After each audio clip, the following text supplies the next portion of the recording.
Goeiedag. Baie jare gelede, toe my ouers verhuis het na 'n kleiner plekkie toe, het pa se uitskopstoel na my toe gekom. En dit het toe my man se spesiale sitstoel geword. Maar soos ek sê, dis nou al baie jare gelede. En daar word gereeld op hom gesit, want dit is 'n gunsteling. En hierdie uitskopstoel is nou al 'n bietjie gedaan. Sy meganismes werk nie meer alles soos dit moet nie. Sy bekleedsel, lyk nie meer so great nie. En die honde, iemand was ook al honger en hier en daar dalk 'n knagpoging aangewend. So, hierdie stoel word alreeds met 'n baie mooi lak toegegooi en steeds gebruik.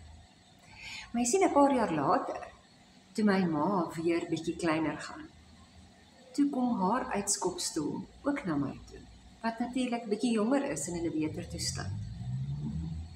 Maar nou die interessante ding is, nou dat ek my man sy uitskopstoel vervang met die nuwer weergawe, steek hy 4 voet vas, soos 'n donkie, moet dit erken.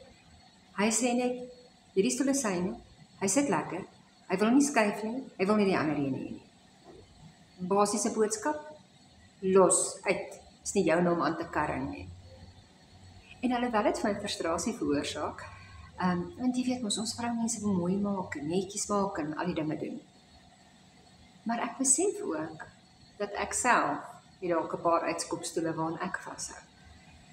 Want almal van ons hou van die bekende. Ons is versigtig vir nuwe uitdagings. Ons is versigtig vir die onbekende, vir dit wat ons nie weet wat wag nie. Soms sal ons in ongerief, ongemak en onveilige situasies bly. Juis omdat ons net nie bereid is of gereed is om die nuwe aan te pak nie.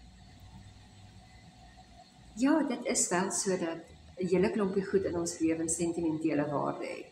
Ek sal erken, daar is toch iets vir my ook sentimentele waarde, want net soos my man nou op hom sit, het my pa altyd op hom gesit.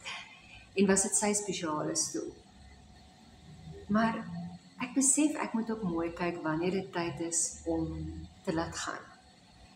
Miskien hou ek so vas in die oue, dat die nuwe nie groeiplek kry nie, dat die nuwe geleenthede, die nuwe dinge wat die Here vir my maak, nie kan begin nie, omdat ek die plek daarvan versper. Jy weet, ek lees vanmôre 'n stukkie wat sê, dink is in Jeremia, dat die Here sê, maar ek is besig om iets nuuts te doen.